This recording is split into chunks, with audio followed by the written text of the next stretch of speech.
Hello student, कैसे हो आप सब। उम्मीद करती हूँ बेटा सभी अच्छे होंगे और आप सबकी पढ़ाई भी बहुत अच्छे से चल रही होगी। तो चलिए बेटा, आज हम अपना 8th क्लास की साइंस का नेक्स्ट टॉपिक स्टार्ट करते हैं, जिसका नाम क्या है, बल तथा दाब। बल क्या होता है, दाब क्या होता है, इसके बारे में हम इस चैप्टर में डिटेल में जानेंगे। ठीक है, और इसके बारे में कुछ इन्फॉर्मेशन तुमने अपनी 7th क्लास में भी ली होगी।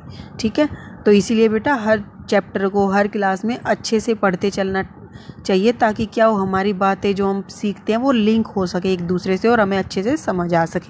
ठीक है, और वीडियो को पूरा देखा करो पूरा समझने के लिए। तो चलो स्टार्ट करते हैं। कक्षा 7th में आप सीख चुके हैं कि वस्तुएं गति करती हैं। ये तो हमने सीख लिया था, गति चैप्टर थे 7th क्लास में। वस्तुएं क्या करती है, गति करती है। क्या आप बता सकते हैं कि हम यह कैसे निश्चित करते हैं कि कोई वस्तु दूसरी वस्तु से अधिक तेजी से कैसे गतिशील होती है? बताओ, हम ये कैसे पता करते हैं? क्या देखकर, या तो उसका टाइम देखकर कि उसने कितना टाइम लिया है या फिर उसने कितना दूरी तय की है। इस तरीके से ही करते थे ना। किसी वस्तु द्वारा एकांक समय में चली गई दूरी क्या सूचित करती है? किसी वस्तु द्वारा एकांक समय में चली गई दूरी क्या सूचित करती है बेटा? उसकी गति या चाल को सूचित करती है। क्योंकि क्या होता है गति, क्या होता है, चाल दूरी बटे में समय। ठीक है, जिसमें दूरी भी होती है कि उसने कितनी दूरी तय की और उसमें कितने समय में तय की। इससे हम पता चलाते हैं कि किसकी गति तेज है या किसी की धीमी है। ठीक है, आप यह भी जानते हैं कि जमीन पर लुढ़कती हुई गेंद जैसी कोई गतिशील वस्तु धीमी हो जाती है। और बेटा क्या होता है, जब गेंद लुढ़कती है तो वो क्या होता है, गतिशील होती है और धीरे धीरे उसकी गति धीमी हो जाती है। और कभी कभी ये अपनी गति की दिशा भी बदल लेती है। तो यह संभव है कि गेंद धीमी हो जाए तथा अपनी दिशा भी बदल ले। क्या आपने कभी सोचा है कि गतिशील वस्तु धीमी या तेज कैसे हो जाती है? अब ये तो है कि तेज भी हो जाती है, धीमी भी हो जाती है, धीमी हो जाती है, अपनी दिशा भी बदल लेती है। ये सोचा आपने कि गतिशील वस्तु धीमी या तेज कैसे हो जाती है? क्या कारण है इसके पीछे? अथवा अपनी गति की दिशा कैसे बदल लेती है? ऐसे कैसे बदल लेती है वो अपनी? तो इसके पीछे बेटा एक कार्य, एक फिनोमिना क्या करता है, काम करता है। ठीक है, उसी के बारे में आज हम पढ़ेंगे। आइए अपने प्रतिदिन के कुछ अनुभवों को स्मरण करें।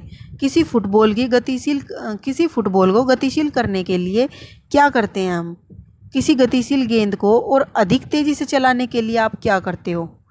एक गोली यानी कि गोल रक्षक गेंद को किस प्रकार रोकता है? अक्षेत्र रक्षक बल्लेबाज द्वारा हिट की गई गेंद को कैसे रोकते हैं? हॉकी का खिलाड़ी हॉकी से प्रहार करके किसी गतिशील की दिशा को कैसे बदल देता है? ये सब क्या है बेटा, तुम्हारे क्वेश्चंस दिमाग में आने चाहिए कि ये चीज़ें कैसे दिशा बदलती हैं, कैसे इनकी गति में चेंज आता है। ठीक है, तो इन सभी स्थितियों में गेंद की गति को तेज या धीमा कर दिया जाता है अथवा इस गति की दिशा को बदल दिया जाता है। ठीक है, हम प्राय कहते हैं कि जब किसी गेंद को धक्का देते हैं, फेंकते हैं, ठोकर मारते हैं या प्रहार करते हैं तो उस पर बल लगाया जाता है। क्या लगाया जाता है? बल। जब हम किसी भी चीज़ पर ऐसे धक्का लगाएं या उसको फेंक दें या ठोकर मार दें या उस पर कोई प्रहार करें तो हम उस पर क्या कर रहे होते हैं? उस टाइम पर बल लगा रहे होते हैं। ठीक है, अब ये बल क्या है? तो जिन वस्तुओं पर बल लगाया जाता है उन पर यह क्या प्रभाव डालता है? और इस अध्याय में ऐसे ही बहुत सारे प्रश्नों को हम खोजेंगे और इनके बारे में पढ़ेंगे और समझेंगे। ठीक है, तो ये बल क्या होता है? तो सबसे पहले हम क्या स्टार्ट करते हैं?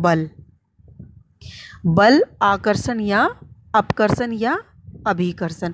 तो बेटा बल कैसा हो सकता है? दो तरीके का हो सकता है, अपकर्षण और अभिकर्षण। अब ये अपकर्षण और अभिकर्षण क्या होता है बेटा, इसके बारे में मैं तुम्हें लास्ट में बताऊंगी तो तुम्हें ज़्यादा अच्छा समझ में आ जाएगा। ठीक है, तो पहले पढ़ लेते हैं। उठाना, खोलना, बंद करना, ठोकर मारना, हिट करना, प्रहार करना, धक्का देना, खींचना आदि ऐसी क्रियाएं हैं जो प्राय कुछ कार्यों का वर्णन करने के लिए प्रयोग की जाती हैं। मतलब ये ऐसी क्रियाएं हैं, तुमने पढ़ा होगा हिंदी में, ये सारी क्या हैं, क्रियाएं। क्यों? क्योंकि इनमें क्या हो रहा है, किसी काम के होने का संदेश मिल रहा है। तो इनमें से प्रत्येक कार्य प्राय वस्तु की गति में किसी प्रकार का परिवर्तन लाने का प्रयास करता है। और ये जो कार्य होते हैं ये क्या करते हैं, प्राय वस्तु की गति में किसी न किसी तरीके का परिवर्तन लाने का प्रयास करते हैं। क्या इन शब्दों की जगह एक या अधिक अन्य शब्दों का प्रयोग कर सकते हैं? आइए ज्ञात करें। तो बेटा ये देखो, यहाँ पर हिट कर रहे हैं, एक क्या कर रहा है, गोल रक्षक बचा रहा है उसको। ठीक है, रक्षक उस पर लगने से।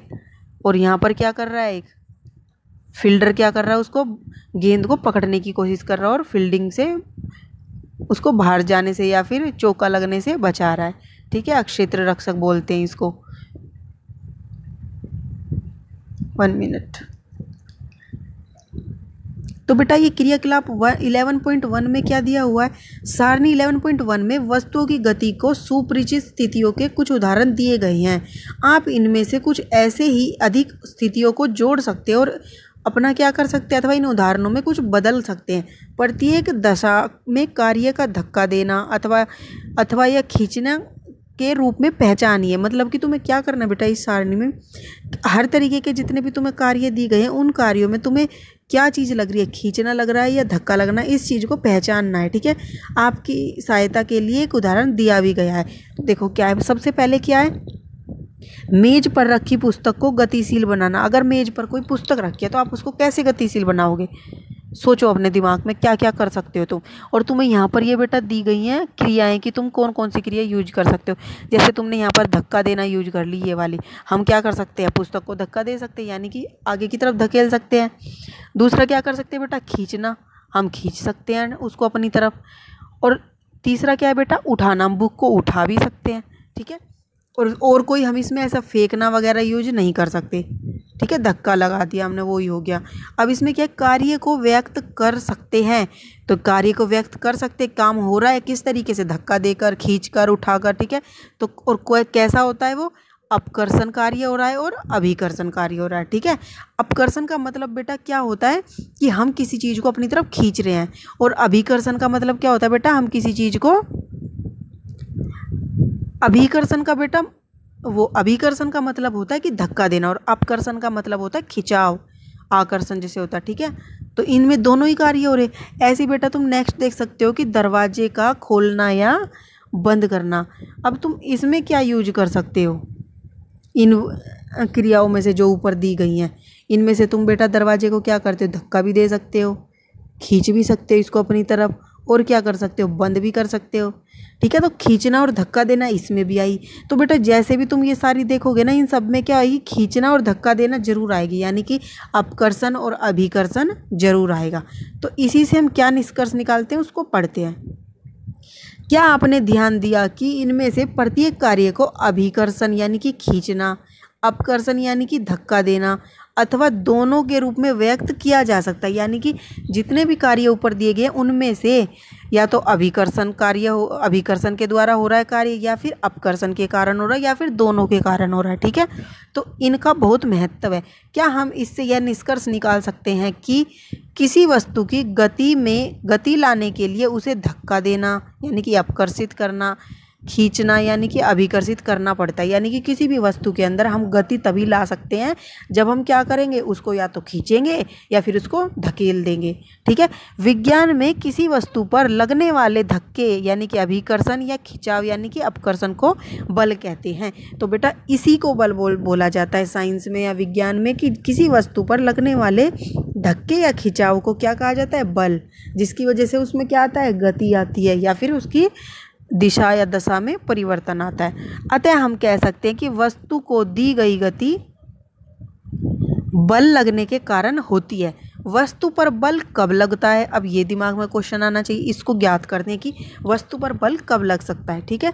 तो मैंने कक्षा 6th में पढ़ा है कि देखो पहेली के दिमाग में क्वेश्चन आ रहा है कि चुंबक एक लोहे की टुकड़े को अपनी ओर आकर्षित करती है, क्या आकर्षण भी एक खिंचाव या अभिकर्षण है।